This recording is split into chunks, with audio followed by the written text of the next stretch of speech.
Le souffle, c'est une notion très importante, puisque en hébreu, l'âme, c'est le souffle. La neshama, c'est l'idée de souffler. Et chez les hindous, on parle du prana, enfin bon, le souffle.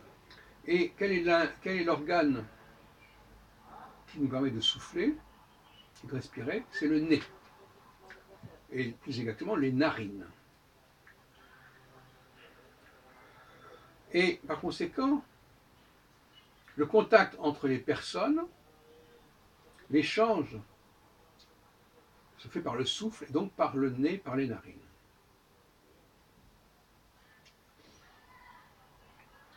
J'ai toujours pensé que nous percevions nos affinités avec quelqu'un, avec une femme notamment, mais pas forcément, pas uniquement, par l'esthétique de la narine. Ça me paraît bizarre, mais regarde le nez de quelqu'un et tu sauras si tu t'entendras avec cette personne ou pas, si tu es compatible avec cette personne ou pas.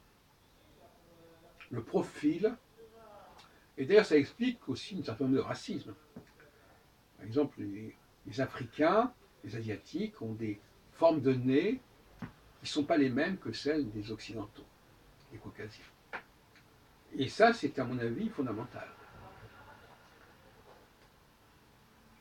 Parce que ça pourrait renvoyer à des différences des âmes. Des âmes. Parce que l'âme, c'est le souffle. C'est la respiration.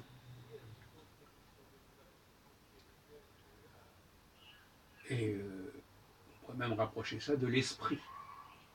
Respirer l'esprit. Peut-être, je ne sais pas. Aspirer, spiritualité.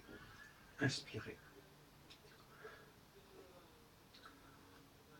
Donc, j'ai toujours pensé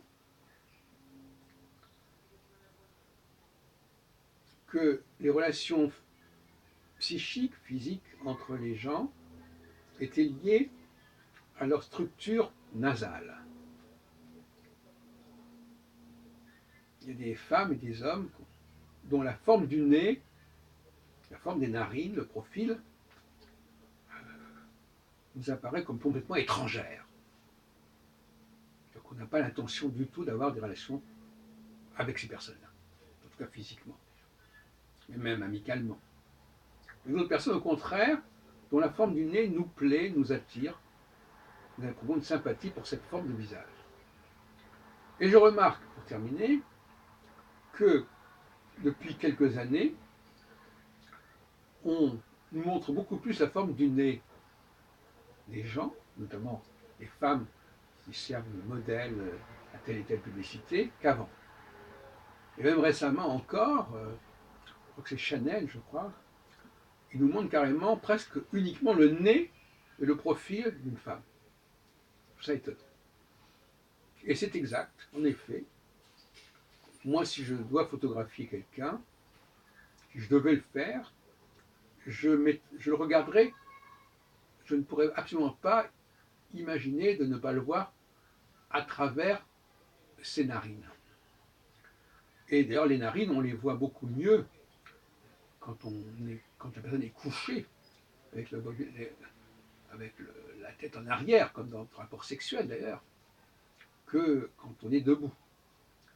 Mais en tout état de cause, les gens ont compris aujourd'hui qu'il y a une beauté du visage qui est celle du nez et qui est celle des narines.